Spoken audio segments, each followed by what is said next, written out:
Di tengah hiruk-pikuk pernikahan adat Jawa yang mewah di sebuah gedung serbaguna di Jakarta, Rina tiba-tiba berdiri dari kursi tamu dan berteriak, "Aku tidak bisa diam lagi. Aku mencintai dia, bukan calon suamiku." Semua mata tertuju padanya, termasuk ayahnya yang wajahnya memerah karena marah, dan tunangannya yang terpaku dengan cincin di tangan. Hanya dalam hitungan detik, rahasia yang disembunyikan selama bertahun-tahun meledak, meninggalkan ruangan dalam keheningan yang menusuk, diikuti oleh bisik-bisik yang akan mengubah hidup Rina selamanya. Rina merasa jantungnya berdegup kencang saat dia melangkah mundur, tangannya gemetar. Ayahnya, seorang pengusaha sukses dari keluarga konserati di Yogyakarta, bangkit dari kursi utama dengan wajah pucat. "Apa yang kau katakan, Rina? Ini gila," serunya, suaranya bergema di ruangan yang penuh dengan bunga melati dan kain batik. Ibu Rina menangis terseduh, memegangi lengan ayahnya, sementara keluarga tunangannya, Andi, mulai berbisik-bisik dengan nada marah. Andi sendiri hanya memandang Rina dengan mata terluka, tapi tidak ada kata yang keluar dari mulutnya. Rina tahu ini adalah akhir dari segalanya yang dia kenal. Dia berlari keluar dari gedung, hujan deras menyambutnya di jalanan Jakarta yang macet. Air mata bercampur dengan air hujan saat dia naik taksi menuju apartemen kecilnya di kawasan Kemang. Di sana menunggu adalah Maya, sahabatnya sejak kuliah, yang sebenarnya adalah orang yang dia cintai. Maya membuka pintu dengan wajah khawatir, "Rina, apa yang terjadi? Teleponmu mati." Rina jatuh ke pelukannya, menangis, "Aku bilang semuanya. Aku bilang aku mencintaimu." Maya memeluknya erat, tapi di balik itu ada ketakutan yang sama. Mereka berdua tahu, masyarakat Indonesia yang masih syarat dengan norma agama dan keluarga tidak akan mudah menerima hubungan seperti ini. Keesokan harinya, telepon Rina berdering tanpa henti. Ayahnya menelepon berkali-kali, meninggalkan pesan suara yang penuh amarah. "Kau telah mempermalukan keluarga kita, Rina. Kembalilah dan minta maaf, atau jangan pernah kembali." Ibu Rina juga menelepon, suaranya lemah, "Nak, pikirkan lagi. Ini bukan jalan yang benar. Keluarga Andi menuntut ganti rugi." Rina duduk di sofa apartemen, memandang Maya yang sedang membuat kopi di dapur kecil. Maya, seorang desainer grafis berusia 27 tahun, selalu menjadi tempat sandarannya. Mereka bertemu di kampus Universitas Indonesia 5 tahun lalu, saat Rina belajar hukum dan Maya seni. Persahabatan itu berkembang menjadi sesuatu yang lebih dalam, tapi selalu disembunyikan karena takut. "Aku takut, Maya," kata Rina pelan. Maya mendekat, duduk di sampingnya. "Aku juga, tapi kita sudah memilih ini. Ingat, kita janji untuk saling mendukung." Tapi di dalam hati Maya ada keraguan. Keluarganya di Bandung juga konserati, meski tidak seketat keluarga Rina. Ayah Maya adalah seorang guru agama di madrasah, dan jika tahu, dia mungkin akan memutuskan hubungan. Maya pernah mencoba berbicara tentang hak di keluarga, tapi ayahnya langsung marah, bilang itu pengaruh barat yang merusak. Sekarang, dengan pengakuan Rina yang meledak di pernikahan, rahasia mereka terancam terbongkar. Rina memutuskan untuk tidak pulang ke rumah orang tuanya. Dia tinggal di apartemen Maya, mencoba mencari pekerjaan baru karena ayahnya mengancam memutus dukungan finansial. Sebagai lulusan hukum, Rina pernah bekerja di sebuah firma hukum kecil, tapi sekarang dia ragu apakah bisa melanjutkan. "Bagaimana jika klien tahu tentangku?" gumamnya sendirian. Sementara itu, Andi menelepon Rina, suaranya tenang tapi penuh luka. "Kenapa kau tidak bilang dari awal, Rin? Aku pikir kita bahagia." Rina menjawab dengan suara gemetar, "Ma, Andi. Aku dipaksa oleh keluarga. Aku tidak pernah mencintaimu seperti itu." Andi diam sejenak, lalu berkata, aku harap kau bahagia, tapi ini menyakitkan. Telepon ditutup, dan Rina merasa bersalah. Dia tahu, Andi adalah korban dari tekanan keluarga juga. Beberapa hari kemudian, kabar tentang insiden pernikahan menyebar di media sosial. Seorang tamu merekam video singkat dan mengunggahnya ke Twitter, dengan caption drama pernikahan di Jakarta, pengantin wanita akui cinta sesama jenis. Video itu viral, dan Rina menjadi sasaran komentar kebencian. Ini dosa besar, tulis satu netizen. Keluarga harus malu punya anak seperti itu, kata yang lain. Maya mencoba menghibur Rina, jangan baca komentar itu. Mereka tidak tahu kita. Tapi Rina tidak bisa berhenti, dia merasa dunia menolaknya. Di malam hari, dia bermimpi tentang ayahnya yang marah, dan bangun dengan keringat dingin. Maya memeluknya, tapi konflik mulai muncul. Maya ingin mereka pindah ke Bali, tempat yang lebih liberal, tapi Rina ragu, bagaimana dengan pekerjaanku dan keluargaku. Konflik semakin dalam saat ayah Rina datang ke apartemen. Dia mengetuk pintu dengan keras, dan saat Maya membuka, dia langsung mendorong masuk. "Di mana anakku?" serunya. Rina keluar dari kamar, wajahnya pucat. "Ayah, tolong dengar aku."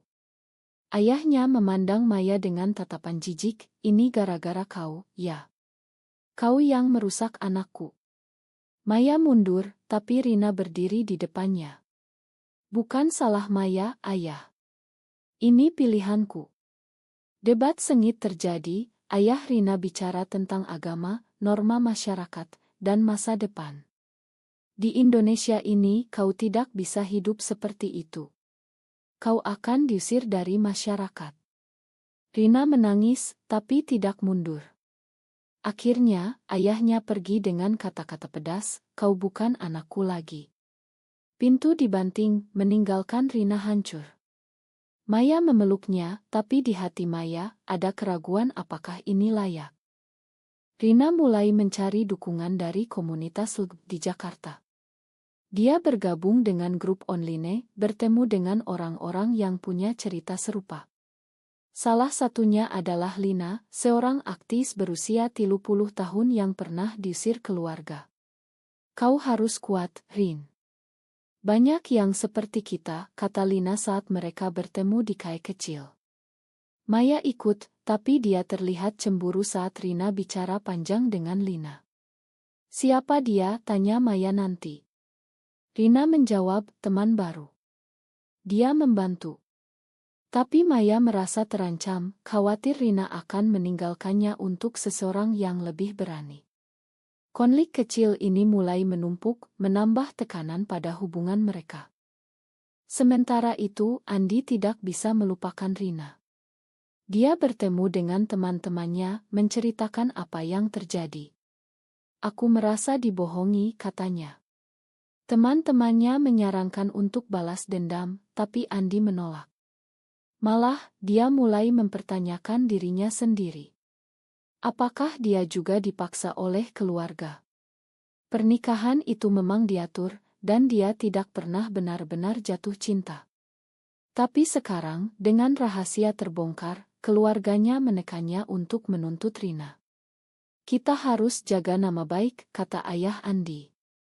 Andi ragu, tapi tekanan makin besar. Dia memutuskan untuk bertemu Rina lagi, mungkin untuk mencari penutupan.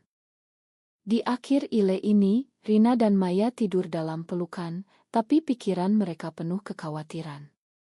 Besok adalah hari baru, tapi dengan ancaman yang lebih besar. Pagi itu, Rina bangun dengan pesan dari Andi, "Kita perlu bicara." Di kai biasa jam 10. Maya melihat pesan itu saat Rina mandi, dan hatinya panas. "Kenapa kau masih hubungi dia?" tanyanya saat Rina keluar. Rina terkejut, "Ini untuk menyelesaikan. Aku tidak mau ada dendam." Maya mengangguk, tapi di dalam, cemburu membara. Mereka berdebat kecil. Maya bilang, "Aku takut kau kembali ke dia karena tekanan keluarga." Rina meyakinkan, tidak akan. Aku pilih kau. Tapi kata-kata itu terasa kosong bagi Maya, yang mulai meragukan komitmen Rina. Rina bertemu Andi di kai di kawasan Tamrin. Andi terlihat lelah, mata merah karena kurang tidur. Aku tidak marah padamu, Rin. Tapi keluargaku ingin tuntut ganti rugi atas pembatalan pernikahan. Rina terpana, ganti rugi. Ini bukan bisnis. Andi menghela napas, mereka bilang nama baik rusak. Ideo itu sudah jutaan EOS. Rina merasa marah, tapi juga bersalah. Andi. Aku seharusnya bilang lebih awal. Andi memandangnya, kau bahagia sekarang. Rina mengangguk pelan, ya, dengan Maya. Andi tersenyum pahit, semoga. Tapi hati-hati, masyarakat kita keras. Pertemuan itu berakhir dengan pelukan singkat, tapi Rina pulang dengan beban baru. Kembali ke apartemen, Maya menunggu dengan wajah tegang. Bagaimana, tanyanya. Rina cerita semuanya, termasuk tuntutan ganti rugi. Maya marah, mereka gila. Ini gara-gara kau yang memulai. Rina tersinggung, apa maksudmu? Kau mau aku nikah dengan Andi? Debat memanas, Maya bilang, kadang aku pikir, kalau kau tidak bilang di pernikahan, kita bisa diam-diam. Rina menangis, itu berarti hidup bohong selamanya. Mereka diam-diaman sepanjang malam, pertama kalinya sejak bersama. Maya tidur di sofa, merasa sendirian. Di pagi hari, dia meminta maaf, tapi retak sudah ada. Ayah Rina tidak berhenti. Dia mengirim pengacara ke apartemen dengan surat tuntutan resmi. Keluarga Andi menuntut 100 juta rupiah atas kerugian moral, kata pengacara itu. Rina gemetar, aku tidak punya uang sebanyak itu. Pengacara tersenyum dingin, ayahmu bilang, ini cara untuk buat kau sadar. Maya mendengar dari kamar, dan marah besar. Dia keluar, ini pemerasan. Kami akan lawan di pengadilan. Pengacara pergi, tapi ancaman itu nyata. Rina panik, bagaimana kita bayar? Aku belum punya kerja. Maya bilang, aku akan bantu. Tapi kita harus pindah. Rina setuju, tapi hati kecilnya bilang ini salah. Mereka mulai mencari apartemen baru di pinggiran Jakarta, dekat Bogor, untuk hindari keluarga. Saat packing, Rina menemukan oto lama dengan keluarganya. Air mata menetes, aku rindu mereka, Maya. Maya memeluknya, suatu hari mereka akan mengerti. Tapi Maya sendiri ragu. Dia menelepon ibunya di Bandung berpura-pura semuanya baik. Ibunya bertanya, kapan kau pulang? Ada calon dari tetangga. Maya tertawa paksa, belum, Bu. Setelah telepon, dia menangis diam-diam, tekanan dari keluarga mulai menekan Maya juga. Di komunitas Legup, Rina bertemu Lina lagi. Lina mengajak ke acara dukungan di sebuah rumah aman di Jakarta Selatan. Di sana banyak cerita dibagikan. Seorang wanita bilang, aku diusir keluarga, tapi sekarang bahagia dengan pasangan. Rina terinspirasi, tapi Maya tidak ikut, bilang sibuk kerja. Sebenarnya, Maya cemburu pada Lina, yang terlihat dekat dengan Rina. Dia sering chat kau, tanya Maya suatu malam. Rina jujur, ya, dia bantu soal hukum. Maya marah, aku pasanganmu, bukan dia. Debat lagi, Rina bilang, ini bukan tentang cemburu. Ini tentang bertahan. Maya pergi keluar, berjalan di malam Jakarta, mempertanyakan pilihan mereka. Andi, di sisi lain, mulai membela Rina. Dia bertengkar dengan keluarganya, ini bukan urusan uang. Biarkan dia bahagia. Ayahnya marah, kau lemah. Nama kita rusak. Andi memutuskan mundur dari bisnis keluarga, mencari pekerjaan sendiri. Ini adalah pengorbanan besar, tapi dia merasa bebas. Dia menelepon Rina, aku tarik tuntutan. Ma, Rina terharu, terima kasih, Andi. Tapi berita ini sampai ke ayah Rina, yang semakin marah. Ayah Rina menelepon Maya diam-diam, dapat nomor dari teman. Kau yang merusak anakku. Tinggalkan dia atau aku akan buat hidupmu susah. Maya ketakutan, tapi tidak bilang ke Rina. Maya mulai menarik diri. Dia lebih sering lembur, menghindari Rina. Rina curiga, ada apa? Maya bohong, kerja banyak. Sebenarnya, ancaman ayah Rina membuat Maya ragu. Dia bertemu dengan teman lamanya, Sari, yang strike dan konserati. Sari bilang, Maya, ini bukan hidup normal. Pikirkan masa depanmu. Maya menangis, aku cinta Rina, tapi ini berat. Sari menyarankan untuk putus, dan Maya mulai mempertimbangkannya. Suatu hari, Rina dapat pekerjaan di sebuah ngohak asasi manusia. Dia senang, ini kesempatan. Maya pura-pura senang, tapi di dalam, dia merasa tertekan. Malam itu, mereka berdebat lagi soal pindah. Rina mau tetap di Jakarta untuk kerja, Maya mau ke Bali. Kau egois, kata Maya. Rina balas, kau yang takut. Maya keluar rumah, pergi ke bar sendirian. Di sana, dia bertemu pria yang menggoda, tapi dia menolak. Tapi momen itu membuatnya sadar, mungkin dia bisa kembali ke normal. Kembali ke rumah, Maya bilang, kita perlu bicara serius. Rina tegang, apa? Maya menangis, aku tidak kuat lagi. Rina hancur, jangan bilang kau mau putus. Maya diam, dan itu jawaban.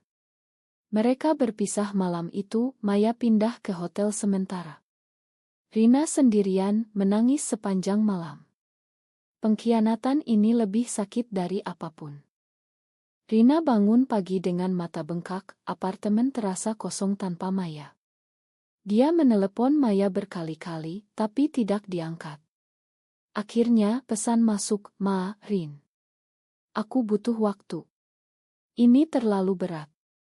Rina merasa dikhianati setelah semua pengorbanan. Dia pergi ke kantor Ngobaru, mencoba fokus pada kerja. Di sana, bosnya, seorang wanita berusia 40 tahun bernama Butia, menyambut hangat. Selamat datang, Rina. Kami butuh orang seperti kau untuk kasus Haklund. Rina tersenyum paksa, tapi di dalam, hatinya hancur. Lina menelepon, aku dengar dari grup. Maya pergi. Rina cerita semuanya, menangis di telepon. Lina datang ke apartemen, membawa makanan. Kau kuat, Rin. Banyak yang alami ini. Mereka bicara panjang, Lina cerita pengalamannya putus karena tekanan sosial. Tapi aku bangkit lagi, kata Lina. Rina merasa nyaman, dan tanpa sadar, ada tarikan baru. Tapi dia tolak, aku masih cinta Maya. Lina mengerti, waktu akan sembuhkan. Maya, di hotel, bertemu ibunya yang datang dari Bandung. Ibunya curiga, kenapa kau di hotel? Masalah dengan Rina. Maya bohong, kami bertengkar biasa. Tapi ibunya tekan, Rina itu teman dekatmu, ya.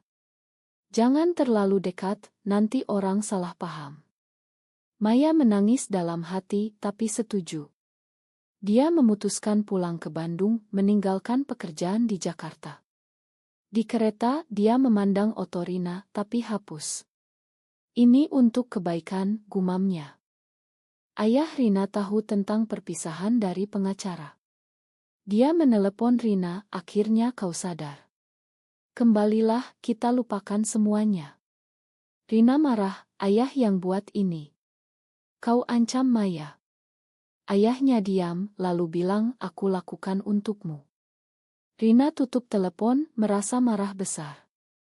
Dia memutuskan lawan, bergabung lebih dalam denganmu. Di sana, dia tangani kasus seorang remaja lesbian yang diusir keluarga. Cerita itu mirip miliknya, dan Rina berjuang untuk bantu. Andi bertemu Rina lagi, atas permintaan. Aku dengar Maya pergi. Ma. Rina cerita, dia takut. Andi bilang, mungkin kau butuh teman. Mereka bicara panjang, Andi cerita dia sekarang kerja di startup, bebas dari keluarga. Terima kasih kau buat aku sadar, kata Andi. Rina tersenyum, kita sama-sama korban. Pertemuan itu beri kekuatan, tapi Rina masih rindu Maya. Maya di Bandung, ayahnya senang dia pulang. Sekarang Okus cari suami, katanya. Maya ikut arisan keluarga, bertemu calon dari tetangga. Pria itu bernama Budi, sopan dan baik. Mereka kencan, tapi Maya merasa kosong. Di malam hari, dia mimpi tentang Rina, bangun menangis. Ibunya lihat, ada apa, nak? Maya bohong lagi. Tekanan makin besar, ayahnya bicara tentang pernikahan. Kau sudah 27, jangan telat. Maya ragu tapi setuju kencan lagi dengan Budi. Rina dengan bantuan Lina mulai kampanye online tentang HAKL di Indonesia. Mereka buat video testimoni, Rina cerita pengalamannya tanpa nama Maya. Video itu viral lagi tapi kali ini ada dukungan. Terima kasih kau beri harapan, komentar satu orang. Tapi juga ada ancaman, hati-hati kami awasi. Rina takut, tapi lanjut. Lina dekat, ajak makan malam. Kau luar biasa, Rin. Rina merasa hangat, tapi tolak kemajuan halus Lina. Aku belum siap. Maya lihat video itu di Bandung, hati sakit. Dia menelepon Rina anonymously, tapi tutup sebelum bicara. Budi ajak nikah cepat, aku suka kau, Maya. Maya setuju, tapi dengan hati berat. Pernikahan diatur, undangan disebar. Maya pikir ini cara lupakan Rina, tapi semakin dekat hari, semakin ragu. Ayah Rina marah lihat video, datang ke Jakarta lagi. Dia temui Butia Dingo, ancam, tutup ini atau aku laporkan. Butia tolak, ini hak kami. Ayah Rina pulang marah, tapi mulai ragu. Istrinya bilang, mungkin kita salah, Mas.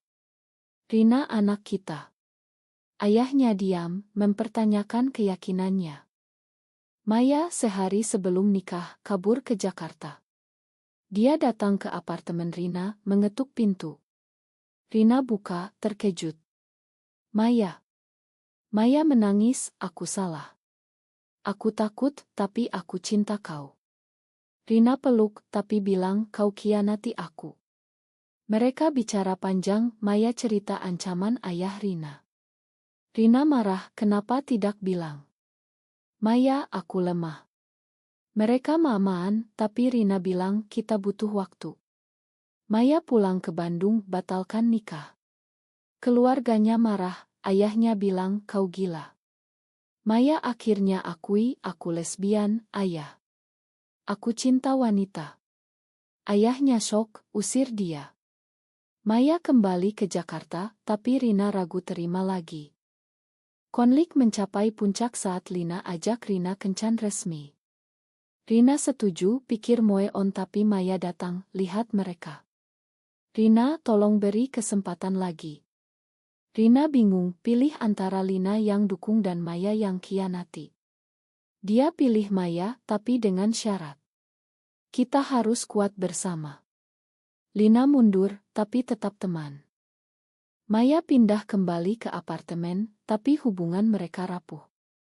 Mereka tidur terpisah, bicara hati-hati.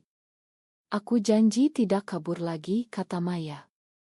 Rina angguk, tapi di dalam, luka masih ada.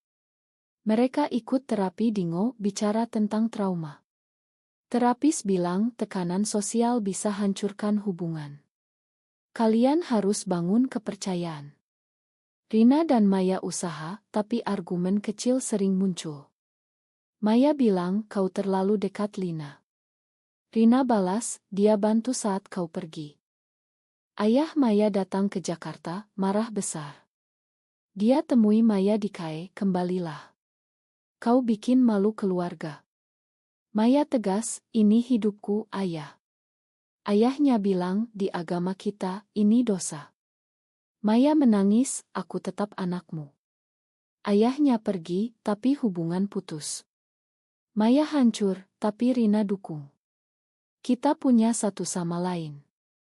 Andi mulai dukung Hakult, ikut acara Ngo. Dia bertemu Rina, aku ingin bantu.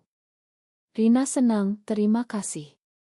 Andi cerita, dia sekarang pacaran dengan wanita yang paham.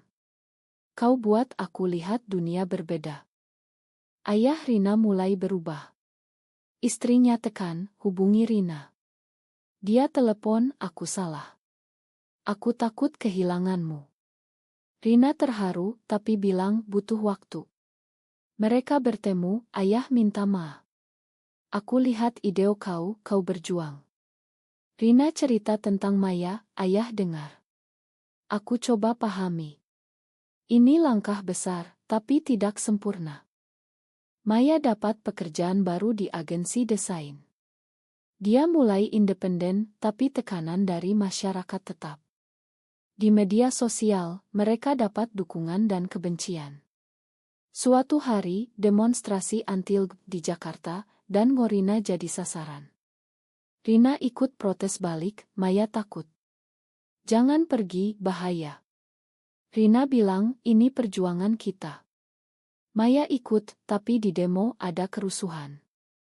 Maya terluka ringan, Rina panik. Ma, aku egois. Maya bilang, tidak, ini harga kebebasan. Lina pindah ke Bali, ajak Rina dan Maya isit. Di sana mereka lihat komunitas lebih bebas. Mungkin kita pindah sini, kata Maya. Rina setuju, tapi kerja di Jakarta. Mereka libur, bangun hubungan lagi. Di pantai, mereka bicara masa depan. Kita nikah di sini, kata Rina bercanda. Maya serius, kenapa tidak?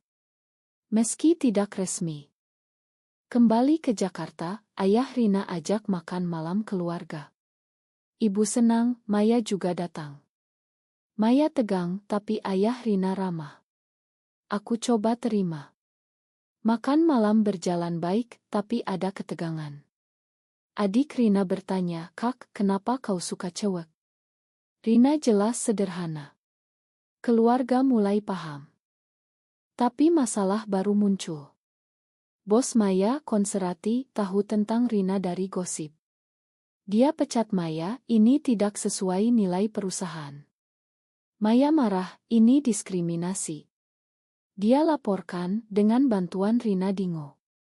Kasus jadi besar, media liput. Wanita lesbian tuntut perusahaan atas pemecatan. Maya jadi simbol, tapi lelah. Apakah ini layak? Rina bilang, ya untuk kita dan yang lain. Andi bantu dengan koneksi, kasus menang. Maya dapat kompensasi dan perusahaan minta maaf.